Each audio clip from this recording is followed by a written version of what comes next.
Marc et Sophie, Marc et Sophie, Marc et Sophie. Marc et Sophie ont lancé comme un défi amour, tendresse, câlin et fantaisie. Marc et Sophie, leurs parents, leurs amis, leurs animaux et toute la compagnie. Entre un anniversaire, un album de BD, une maquette de corsaire, Marc est très occupé. On se débrouille comme on peut, des voisins pas contents, des copains malheureux et Sophie rit tout le temps.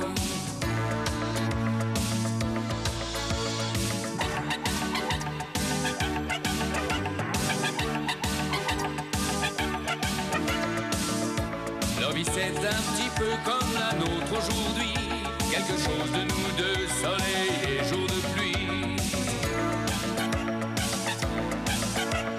Marc et Sophie ont lancé comme un défi amour, tendresse, câlin et fantaisie.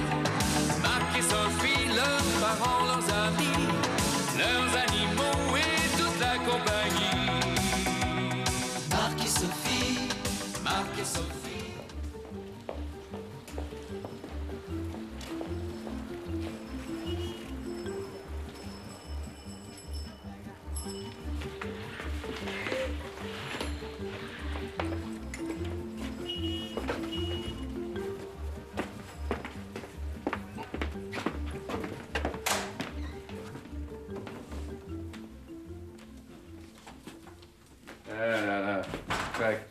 Facture, prospectus, impôts locaux. Ah, ça c'est une carte de ma mère. Mes chéris, il fait très beau à Marseille, j'ai vu le lourd de bateau et je vous envoie la facture de votre dernier week-end. Ah, c'est décidément la voie des séries. Hein. Il y a des jours avec et des jours sans. Moi, je préfère plutôt les jours sans pour les factures. Elle vous embrasse. Hein. Allô, oui? Oui, c'est moi? Ah non, c'est... Écoutez, monsieur... Ça, vous m'avez humilié. Bon, écoutez, monsieur, j'ai d'autres choses à faire que de perdre mon temps avec une brute de votre espèce, d'accord? Merci. C'est une erreur? C'est une erreur de la nature, c'est un fou furieux. Ça fait 3 fois qu'il appelle en 2 jours. Il m'insulte et il menace de tout venir casser ici. Tout cassé? Oui, tout ça parce que je l'ai surpris dans la rue en train de donner des coups de pied à son chien et que je lui ai dit ce que j'en pensais. Enfin, il n'a pas l'air d'apprécier. Vous vous êtes bagarré? On aurait pu, hein. Mais il n'a pas osé. C'est beaucoup trop de mots. Non, mais ce qui m'inquiète, c'est qu'il m'a suivi jusqu'ici. Et si on appelait la police? On n'est pas encore là. Enfin, si jamais il débarque, vous me prévenez. Bah, et comment je le reconnaîtrais, moi? Oh, bah c'est un nerveux, le regard fourbe, avec une paille.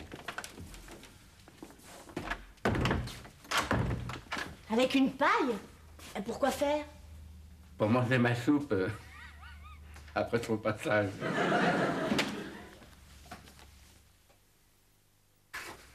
Et ta mère, comment va-t-elle? Bah, ça va très bien, je te remercie. Elle est toujours à Marseille? Oui, pour une petite dizaine de jours. Paraît qu'il fait un temps là-bas. Oui, pareil, oui. Tant mieux. Tu m'écoutes là? Comment? Je dis tant mieux pour ta mère. Ah, bah oui, tant mieux pour ma mère. Dis-moi, t'es pas venu ici uniquement pour me parler de ma mère? Mais si, de ta mère et de vous deux. Ah, eh ben tu vois, ça va très bien. Voilà. Et puis aussi pour vous donner de mes nouvelles. Ah, bah oui, évidemment. Et alors, comment vas-tu? Mais très bien, je te remercie. On a fait le tour? On a fait le tour. Très bien. Bon, si tu me disais pourquoi t'es venu, t'as un problème? Moi, un problème? Mais ma vie est un problème. Et seul Michael Douglas en a la solution. Non, je plaisante, mais bon, c'est Sophie qui m'inquiète. Elle a l'air un peu, enfin, elle t'a parlé de rien? Elle a l'air quoi? Soucieux. Ça, c'est plutôt normal, elle est débordée en ce moment. Oh, non, dépassée. Non, et si tu me disais franchement les choses? Écoute, voilà, Sophie est en train de compromettre sa carrière à l'hôpital. Qu'est-ce que tu racontes? Elle a commis une faute professionnelle? Non, psychologique. Le professeur Le Hideux, ça te dit quelque chose? Non. Bah, tu sais quand même que le professeur Vigneron est parti pour le Canada. Oui, pour un an, oui. Ah non, bah oui, le I2, c'est son nouveau chef de service. Oui, elle m'en a parlé, effectivement. Bon, mais alors, il y a un problème? Ben oui, il y a un problème, c'est-à-dire que le professeur a pris Sophie en grippe. Mais alors, attention, une grippe sévère, hein, avec fièvre, complications et convulsions. Qu'est-ce qu'elle reproche à Sophie? Tout, à commencer par toi. Moi, je ne me connais pas, elle m'a jamais vu. Mais justement, mais tu connais les pipelettes de l'hôpital, alors elle s'est fait une image de toi, tendre, beau, intelligent, enfin à peine exagéré, hein, tu sais. Alors comme Sophie est belle, douée, épanouie, alors forcément le hideux a du mal à digérer. Enfin le couple parfait ne passe pas, tu vois, elle est jalouse de Sophie. Et pourquoi son mari lui est infidèle? Ben, c'est surtout qu'il est introuvable, tu vois. Elle est célibataire depuis toujours et à mon avis, elle va le rester encore pour un bon moment. Ah oui. Et elle reproche à Sophie les carences de sa vie privée. Qu'elle n'a pas. Et alors, à force de chercher Sophie, elle va finir par la trouver et par la perdre. Il faut absolument faire quelque chose avant le retour de Vigneron, tu comprends? Ah ben, t'as eu raison de venir me voir. On va trouver une solution. Oui, alors j'aimerais mieux que tu la trouves tout seul, la solution, parce que... Enfin, si tu pouvais dire à Sophie... Enfin, tu lui dis rien, quoi. Tu lui dis que tu m'as pas vu, t'es pas au courant. Promis? Ah ben, promis, oui. Ah, voilà. Je me demande pourquoi elle m'a pas parlé de ça. Mais tu sais comme elle est, Sophie, elle s'occupe toujours des problèmes des autres et pas des siens. Puis alors elle pense que c'est un problème de femme à régler entre femmes. Et où est le problème? Je suis très mignon, moi, j'ai plissé. Et depuis, il téléphone sans arrêt, menaçant de venir tout casser. Oui, vous avez bien fait de m'en parler. La Marc est absent cet après-midi, mais si ce fou rappelle, vous me le passez. Hein? J'ai personne, là?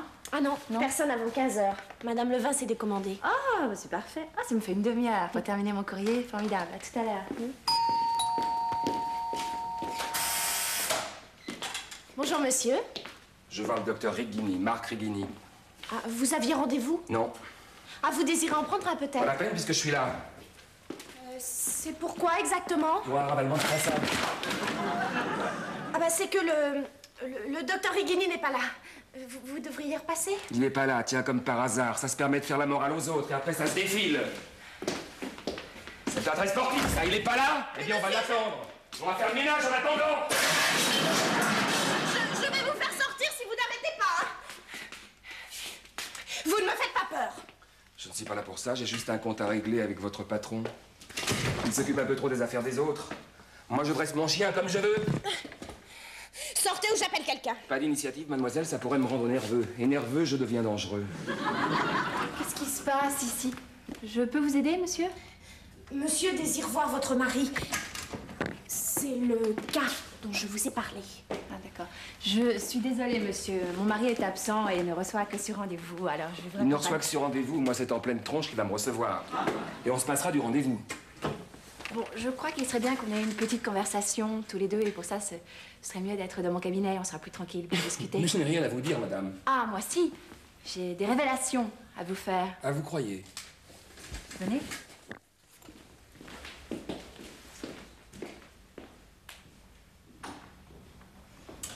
Au premier bruit suspect, j'appelle la police. Écoutez, je suis pas venu ici pour écouter vos leçons de morale. Votre mari m'a insulté dans la rue, devant tout le monde, devant mon chien. Il m'a humilié, humilié. Écoutez, mon mari est vétérinaire, en quelque sorte, il a fait son devoir, voilà. Il n'y a aucune raison pour que vous vous énerviez comme ça, monsieur, calmez-vous. Je serai calme quand j'aurai rendu sa leçon à votre mari, quand il ramassera à quatre pattes ses molaires éparpillés. Ah oui, ah, je vois, oui, oui. Vous savez que vous êtes très chanceux. Ah oui, très très chanceux d'être tombé sur moi avant de tomber sur lui. Parce qu'autrement, avec mon mari, vous auriez eu le dessous. Vous croyez qu'il me fait peur? Non, peur, non, on peut pas avoir le temps d'avoir peur avec lui. Il s'enfuit si vite que ça. Ah oui, c'est drôle. Non mais, ah oui, évidemment, il est tellement modeste. Il vous a pas parlé de son palmarès. Il est champion 80 de karaté, européen. En plus, il est arrivé second en judo à cause d'une faute d'arbitrage. C'est bête. Alors, voyez, vous avez de la chance, hein. Votre mari, vous voulez me faire rire? Rire? Oh, les voyous qui l'ont agressé le mois dernier n'ont pas tellement ri. Même leurs mères ne les ont pas reconnus. Alors... Votre mari n'aura pas le temps de lever le petit doigt que ses pieds ne toucheront plus terre. Moi, je hais les redresseurs de tort. Un kamikaze, il adore ça.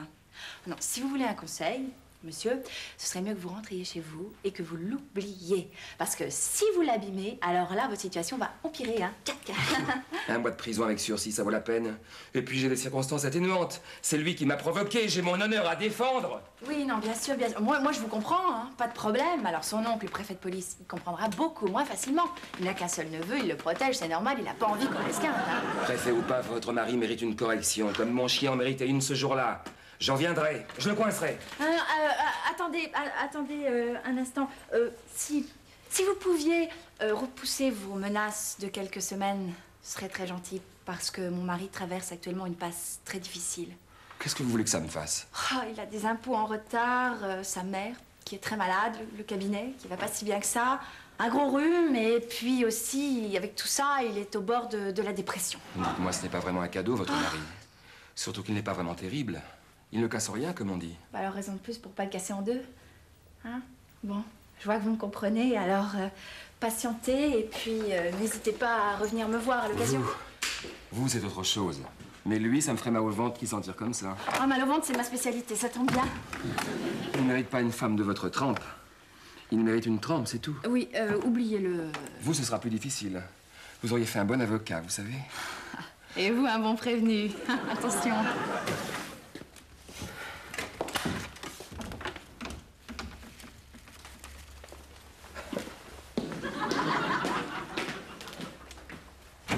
Caractériel, un obsédé.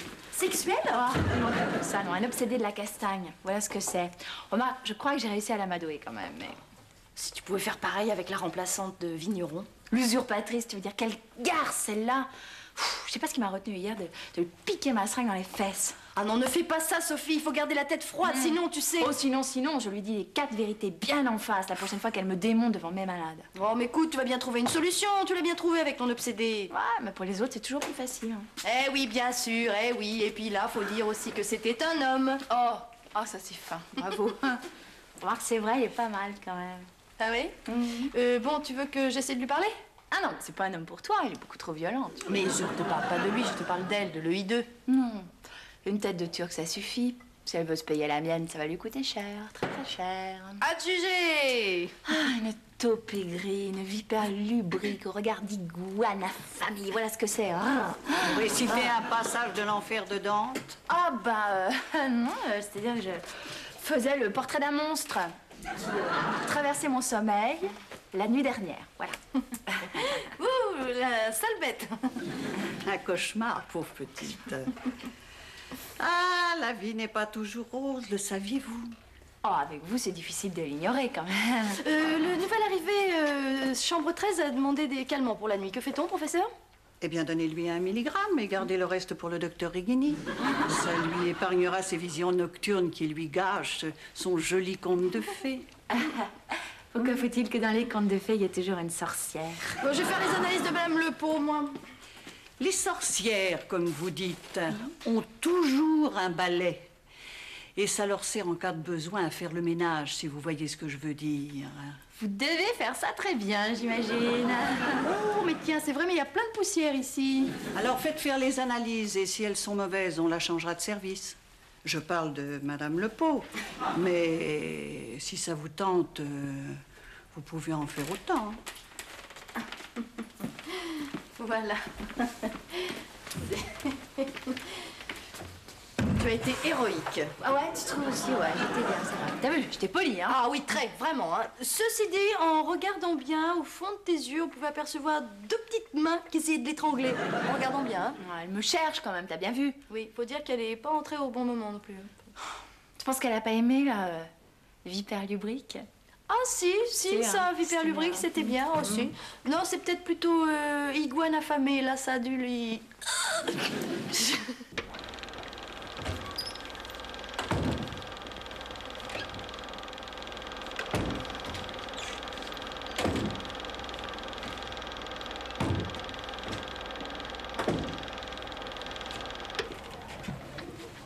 Ah, mademoiselle, je cherche le professeur Leïdeux. Oui, adressez-vous au bureau 107. Oui, mais il est là ou il n'est pas là? Eh bien, professeur... Bon, je sais pas, moi, vous avez rendez-vous? Eh bien, non, figure-toi. Je vous demande pardon. Et vite, allez, conduis-moi dans son bureau. Bon, enfin, je vous en prie, qu'êtes-vous à la fin? Et je suis le sauveur. Ah, le sauveur. Ah oui, c'est ça, le sauveur. Alors, vous allez aller au 3e étage, et puis alors, vous allez voir une porte, puis il y a écrit psychiatrie. Alors là, vous entrez, puis on va s'occuper de vous, c'est pas un problème. Eh, bien sûr, bien sûr. Et dis-moi, tu m'as pas reconnu, là, non? Oh, docteur Cotier. Oh, excusez-moi, je vous avais pas reconnu. C'est vrai que vous avez changé de coiffure, ça vous va très bien d'ailleurs. Physionomiste. C'est pas Cotier, c'est Righini. Marc, mais qu'est-ce que tu fais là? Je suis venu retourner la situation. Bon, alors où est-ce que c'est, vite? Oh, vous nous en faites traverser des aventures, mais près de vous, capitaine, on oublie le danger. N'est-ce pas? Bon, alors. C'est ici. Très bien. Bonne chance. Oui. Et s'il m'arrive quelque chose, mes dernières pensées seront pour ma femme. Oui, c'est agréable pour moi. Merci.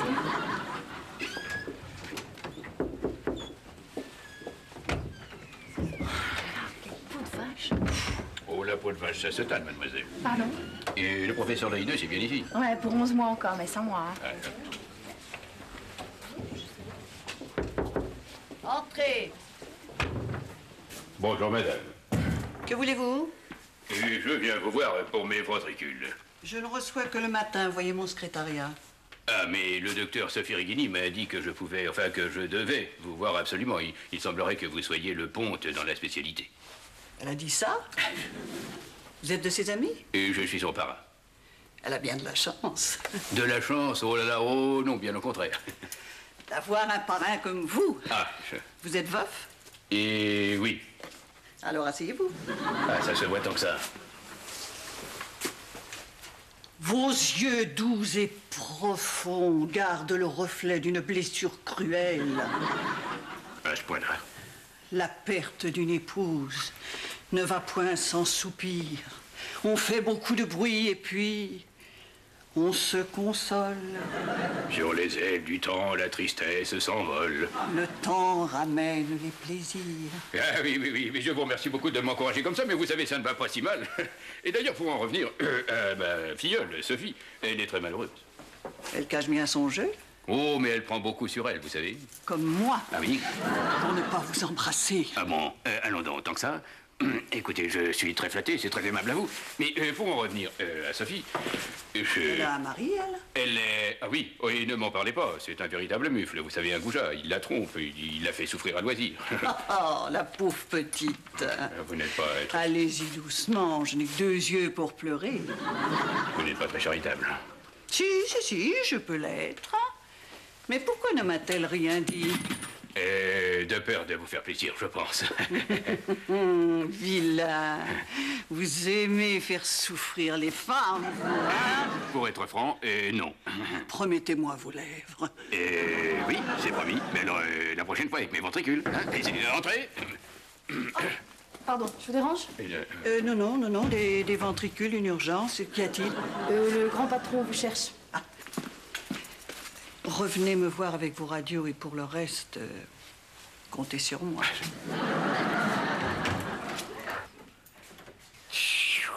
Ah, eh ben, sergent m'a sauvé la vie, hein, à 1 minute près. Ouf. Et mission accomplie? On verra. Mais si t'es débordé, pourquoi tu lâches pas un peu l'hôpital? Non, pas en ce moment, non. Pourquoi? Ça va pas, le bateau tangue, en l'absence de Vignon? Non, non, tout va bien, non, ça va. Ah bon. Donc tout est pour le mieux, quoi. Ben voilà, quoi. Et toi, ça se passe bien? Bon, rien d'extraordinaire, mais enfin, j'ai un cas un peu spécial. Il y a Chris qui m'a téléphoné. Il a interpellé un type dans la rue qui tapait son chien. Oh, bah c'est marrant, ça. Oh non, là, c'est pas marrant du tout, non, parce que cette espèce de brute le harcèle du haut de ses 2 mètres depuis. 2 mètres, t'exagères un peu. Ah ben, moi, je te répète ce qu'il m'a dit. Et alors, tu comptes faire quoi? Eh ben, je compte... moi, je compte rien. Je vais simplement conseiller de faire face, quoi. Mais je sais pas trop quoi lui dire. Ben non, c'est bête qu'il soit pas marié. J'ai oublié les confitures. Pourquoi tu dis ça? Bah, parce que si le rapport de force n'est pas en sa faveur, sa femme, s'il en avait une, aurait pu faire du charme. Parce que le charme, ça marche sur beaucoup d'hommes, tu sais. Et puis comme ça, eh ben, grâce à elle, la brute serait devenue agneau. Voilà. Ah, tu voudrais que sa femme lui fasse du charme, carrément? Ouais. Mais non, mais c'est pas moral, ça. Ah non, puis ça marcherait pas, parce que le bon Chris est jaloux. Bah oui, il est très jaloux, même. Bah oui, bah elle est pas obligée de lui dire. Enfin, pas tout de suite, quoi. Ah bah, belle mentalité. Bah après, elle lui dira, ils riront ensemble, ils feront des tonnes d'enfants, puis voilà, la morale sera sauve. Non, là, ça marcherait pas. Non, parce que pour faire fondre une brute pareille, enfin, d'après ce que je sais, hein, même toi, et Dieu sait si tu es fondante, tu n'y arriverais pas. Mais là où tu as raison, c'est qu'avec le charme, on peut arriver à beaucoup de choses. Tiens, moi, par exemple... Quoi, toi, par exemple? C'est qui ta dernière victime, là? Le professeur Leïd. Le professeur Leïd 2? Mais attends, tu l'as vu où, là, et pourquoi? Eh ben, par curiosité. Je t'en ai jamais parlé. Ah ben, justement. Alors hier, je me suis dit, tiens, je vais aller faire sa connaissance. T'es tombé sous le charme? Et envoûté. Mais ça, c'est une longue histoire. T'as 5 minutes, là? Bref. Tu te rappelles pas avoir croisé dans les couloirs de l'hôpital un monsieur avec une petite paire de moustaches, des lunettes, un petit chapeau? Comme quoi, il faut se connaître davantage. Il faut se parler plus souvent. Hein? Sans votre parrain, mais... un homme charmant, d'ailleurs. Hein, et je suis difficile. Ah bon? Courage, mon petit, et le plus vite possible divorcer. Oh, nous nous ignorons. Hein. L'indifférence est notre lot. Hier, je vous enviais. Aujourd'hui, je vous plains. Madame. Mon mari. Dis donc, toi. C'est ça que t'appelles nettoyer les pompes? Hein? Alors je vais les remettre là-bas, puis tu vas recommencer. Puis tu vas te manier, parce qu'après, il y a la bagnole à les nettoyer. Vous permettez?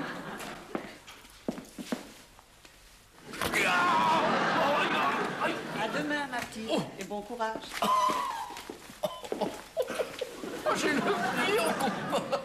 Ah bah alors ça, c'est le début du transfert. Maintenant, c'est toi qu'elle va détester. Tu sais que t'es terrible en macho. Ouais? Et si tu me voyais avec 20 ans de plus? Alors, vous n'avez plus mal au ventre? Non, c'est fini. J'ai oublié votre mari. Oh, parfait. Il va être ravi de vous savoir guéri. Guéri, ça m'étonnerait. Maintenant, c'est le cœur qui ne va plus. Bah alors, qu'est-ce qu'il nous fait, ce petit cœur? Depuis hier, il vous appelle comme un malade. Vous n'êtes pas venu me faire la cour, quand même. Hier, je vous ai écouté parler. Alors aujourd'hui, écoutez-moi bien avant de dire non. D'accord, je suis tout oui. Eh bien, je veux partir avec vous. Écoutez-le. Il bat pour vous comme je me battrais pour vous. Mais il bat surtout trop vite. Oui, il bat à la chamade. Oui, oui. Attends, taisez-vous, taisez-vous. Respirez. Respirez. Allongez-vous. Ou alors, vous savez ce que vous voulez. Ne perdons pas de temps. Je savais que vous ne diriez pas non, mais de là... Calmez-vous, soyez très détendu. Ah, mais vous êtes une rapide, vous. Ah oui, ça, pour déceler la tachycardie, je suis très rapide, c'est mon métier. Vous êtes sous contrôle médical? Vous voulez me faire peur, hein? Non, non, non, non, pas du tout, pas du tout. Simplement, il faudra faire des examens, hein? Vous pensez que c'est grave, docteur? Non. Vous pensez que je devrais tout arrêter? Non. Je risque un accident cardiaque, c'est ça? Mais non. Vous allez me prescrire quelque chose? Oui, oui, oui. Voilà. Vous aurez porté ça au professeur le I2. Il reçoit le matin. Alors, il faut prendre rendez-vous le plus vite possible. Et vous la voyez de ma part. Et en attendant, vous évitez tout effort physique trop violent et toute émotion un peu vive. Hein? Vous croyez que je m'en sortirai, docteur? Oui. Mais ce professeur, c'est un bon, moi. Oh, c'est le meilleur, c'est le meilleur. Elle est bonne qu'à ça, d'ailleurs. Voilà. Au revoir. Au revoir, docteur. Au revoir. Oh, son cœur m'a sauvée. Je te jure, un remake du Dr Jekyll et Mr Hyde. Elle est arrivée ce matin à l'hôpital, même sa secrétaire n'a pas reconnu. Incroyable, mais raconte. Bah, écoute, entre la manucure, le coiffeur et la couturière, mais elle a dû vider son compte en banque. Même certains l'ont prise pour un ministre en visite. Ouais, attends, on change pas de nature comme d'Europe quand même, hein? Un ange, je te dis. J'ai eu beau rester froide comme un glaçon, impossible d'effacer son sourire. Une vraie speakerine. Et aimable avec ça. Et ma petite Charlotte par-ci, ma chère Sophie par-là, vraiment. Ah, ça doit être un choc, ou alors un accès de sénilité précoce, peut-être. Bah, et les miracles de l'amour, Ah alors. oui, oui. Mais c'est fou, ça. Elle est amoureuse à ce point-là? Follement, c'est l'homme de sa vie. Un patient est venu consulter pour son cœur. C'est le cœur de l'EI2 qui a craqué. Ça n'a rien d'amusant. Oh bah si, c'est très amusant. Et puis en plus, ce qui est incroyable, c'est qu'elle a un cœur. On est content de la prendre. On l'ignorait et elle sait s'en servir en plus. Comme ça, elle va nous laisser tranquilles. Ça alors, moi je pensais bien l'avoir charmée, mais de là à la faire tomber en pamoison. Non, attends, tu crois pas quand même que c'est toi qui l'a fait craquer dans ton rôle de parrain conciliateur? Mais tu dirais pas ça si tu avais été là l'autre jour. Si Charlotte n'était pas arrivée, moi j'étais obligé d'en venir aux mains. Oh. Non, mais rassure-toi, c'est un patient de Sophie. Mon amoureux fou. Oui. Attends, Sophie, attends. Ah, je suis pas jaloux, hein? Non. Mais je pourrais avoir quelques petits détails là-dessus? Bah, c'est une longue histoire. Marc et Sophie, Marc et Sophie, Marc et Sophie. Marc et Sophie ont lancé comme un défi amour, tendresse, câlin et fantaisie. Marc et Sophie, leurs parents, leurs amis, leur leurs animaux et toute la compagnie. Entre un anniversaire, un album de BD, une maquette de corsaire, Marc est très occupé. On se débrouille comme on peut, des voisins pas contents, des copains malheureux et Sophie rit tout le temps.